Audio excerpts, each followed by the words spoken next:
guys, and welcome back to another Simply Dark episode. In today's video, we are going to be covering the dark and very chilling story of Beth Thomas. But before I get started, let me warn you guys that we will be covering sensitive topics like violence, sexual abuse, and even torture of people and animals that might be triggering for some viewers. So if this is something that you may feel uncomfortable with, please click out of this video now. Beth Thomas was best known as the psychopath little girl. After appearing on a 1992 documentary called Child of Rage, which showed shocking footage of herself telling a psychiatrist that she wanted to kill her parents and her little brother in the dead of night. What kind of knives?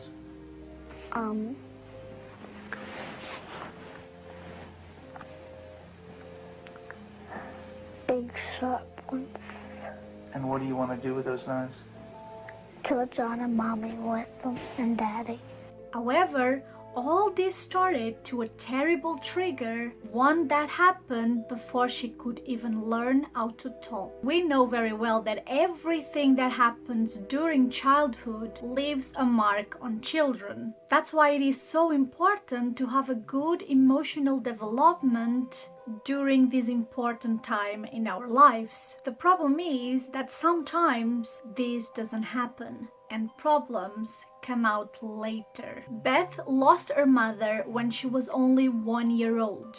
And after that, she and her brother were left under the care of their biological father. For 6 months, the father sexually abused the children. And although Beth was only a year old, these memories stuck with her, and she was never able to forget it. Eventually, after doctors found out about the abuse and reported it, a social worker took custody of the two children, and they were later adopted by a practicing Christian couple. Tim and Julie were very caring with Beth and her brother.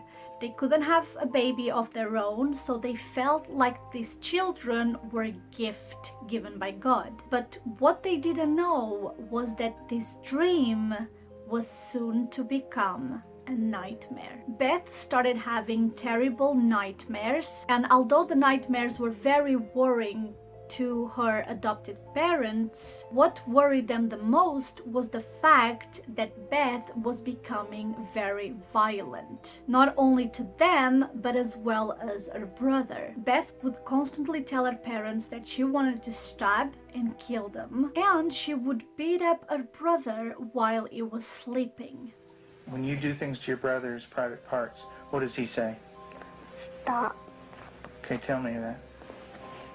Well, he says stop, but I don't stop. Do you hurt him? A lot. She also began to torture animals around her. She took a bird nest from a tree, and one by one, she squeezed the little birds to death. At this point, Beth also started to masturbate in public. Sometimes so much to the point that she would end up bleeding. And obviously, after seeing this, the parents had to do something. And so they decided to take Beth to a clinical psychologist that specialized in children that had been sexually abused. Beth was 6 years old at the time, and Dr. Ken Magid decided that for her own good, it was best to hospitalize her. She was diagnosed with RAD, which basically means reactive attachment disorder, which is basically something that kept her from having healthy relationships with people. While hospitalized, rules were very strict and were made so as she couldn't hurt anyone in the clinic. Now, in 1989, therapist Connell Watkins offered to take Beth into her home to give her intensive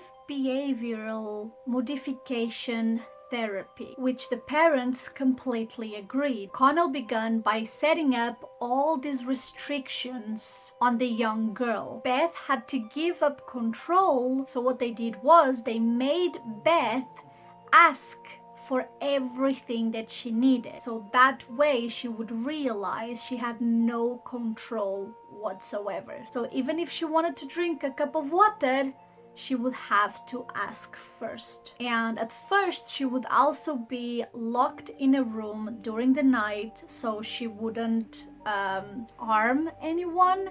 But with time and as she got better, restrictions were lifted up a little bit. So within a year, Beth was able to share the bedroom with Connell's daughter, had developed empathy, stopped self-harming, and was starting to show remorse for what she had done to her brother. Connell claims that the work done at the medical center, together with her own work, allowed Beth to adapt to life in this world, and that she learned how to control her feelings and behave consistently. In the beginning, we couldn't trust her with anything. She was locked up at night. We had alarms on the door at night so she wasn't sneaking around doing things with the other children. We don't worry about that anymore. There's no alarm on her door at night now. She sleeps in the same room with my own daughter, and I trust her that much. She brushes the dogs, and I trust her that much. I believe that Beth can make it. She's got a really bright mind. She's got a good heart now, which has done a lot of healing. However, this is a very controversial statement, as many therapists, for example like Jose Gil, think that Beth simply learned how to pretend. He says that her pain and hatred weren't treated, only the consequences of her negative actions. Also, separating children from their family and submitting them to sinister attachment therapy based mainly on the control, repression, and humiliating of the children is not a kind of therapy that works, therefore should not be used. But despite all these, today, Beth seems to be completely recovered and living a totally normal life. She's a nurse and often gives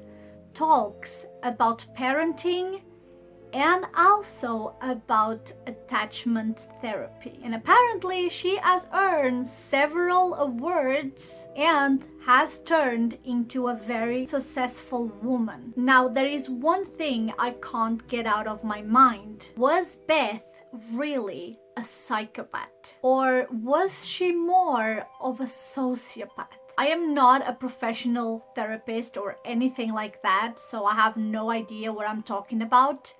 But I do know that, in short, a psychopath is someone with an antisocial tendency, someone with a biological condition in which certain areas of their brain, like for example emotions, impulses, and decision-making areas, don't activate. But in sociopaths, the environment plays the first and most important role. They are not born like that. The circumstances of their lives make them like that. Now, it seems to me that Beth's case was a consequence of a negligent upbringing. So doesn't that make her a sociopath instead of a psychopath? I am not sure anymore. So please let me know in the comments below, what do you guys think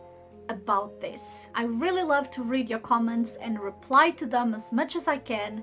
So please leave them down below. I'm really interested to know your thoughts on this case. This is it for me today, guys. I hope you guys enjoyed today's episode. If yes, please give me a thumbs up. It really helps my episodes and my channel to get out there. Also, don't forget to subscribe and join the family if you haven't already. I love you guys, and I will see you next week for a brand new episode.